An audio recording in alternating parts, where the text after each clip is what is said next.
whenever you guys are ready. It was good last weekend, but how do you guys kind of sum up wins at Ohio State, Nebraska? Jenna, why don't you start? Oh, good.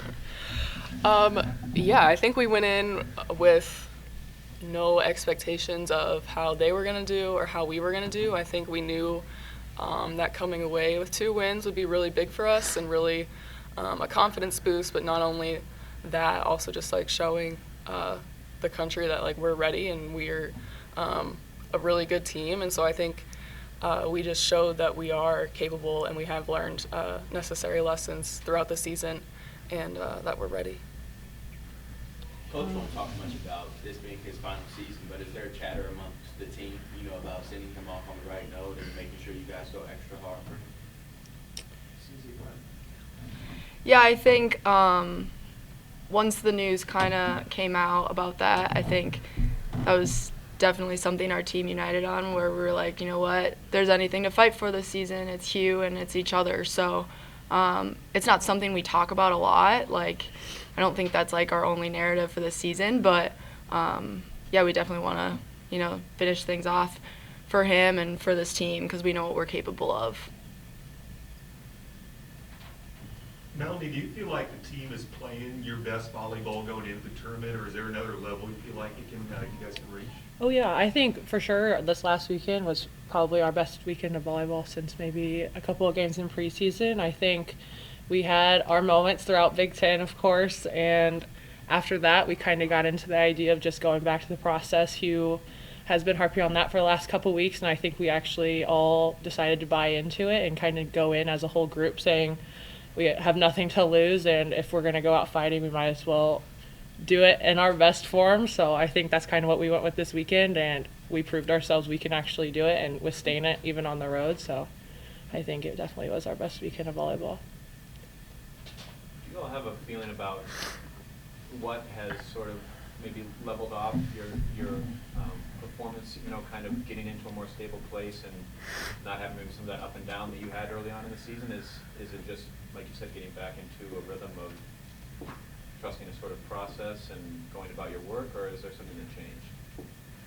Yeah, I think one thing we kind of struggled with early on in the season was just like who we are and like what our identity is as a program and the way we're going to carry ourselves on the court. And we definitely had some inconsistencies in that aspect. So I think, the Big Ten definitely taught us some lessons. We had some heartbreaks and stuff throughout that, but it kind of allowed us to take a look in the mirror and reflect a little bit and figure out what type of team we want to be on the court. And I think that definitely showed this last weekend. We're gritty and we've continued to, like, as Hugh said, like, we always want to be adding layers and learning and growing and making adjustments throughout the season. And yeah, we're in a good spot headed into the tournament. CC, what's the biggest benefit of being able to host these first 2 matches?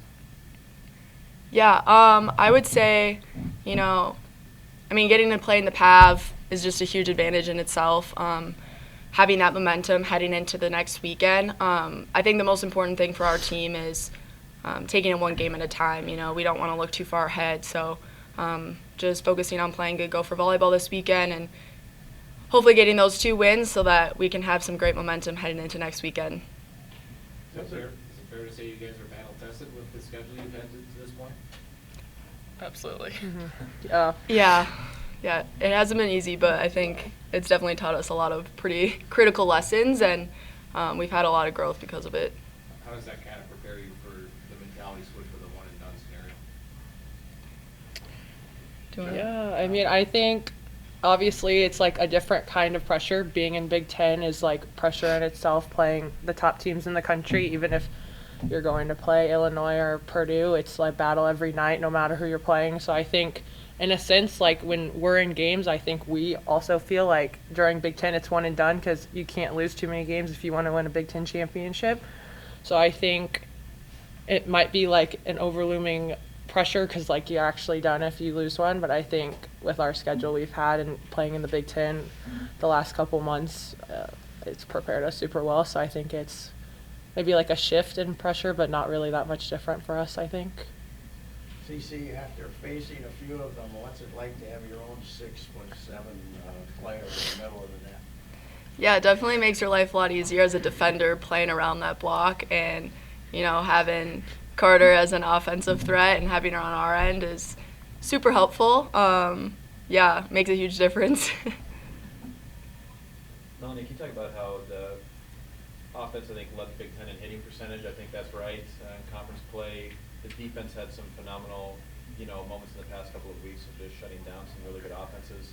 What are you seeing in the middle? I mean, does it feel to you like things are starting to kind of come together cohesively between those groups? Yeah, I think I talked to you before that I'm kind of the bridge between the defense and offense. So, I mean, it's been great the whole year.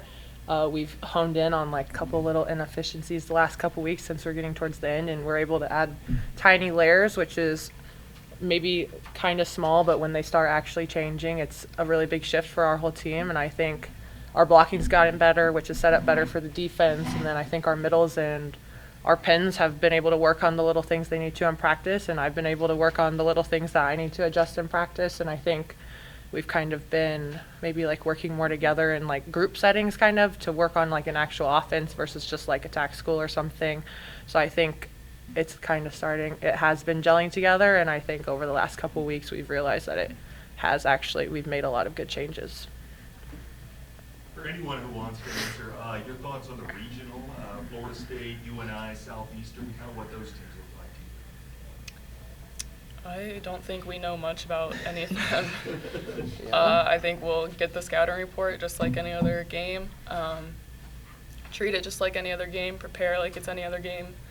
They have something to lose too, and they're going to give us our best or their best, and we're going to give it our best and give it a whirl. Like seeing opponents you don't normally see this time of year? Yeah, I think it's fun. Yeah. I have never seen Southeastern Louisiana. So it'll be fun to play someone new, get to scout other newer teams, even looking we'll get good practice at playing teams we've never seen before these first 2 rounds, hopefully to give us preparation for the next.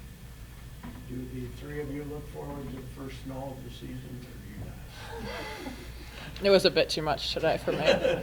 The wind did not help at all.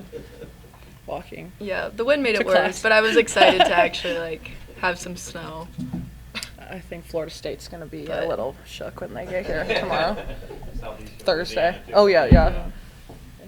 All right, anything else for our student athletes? All right, we're all set. Perfect. Thanks, guys. Thank you.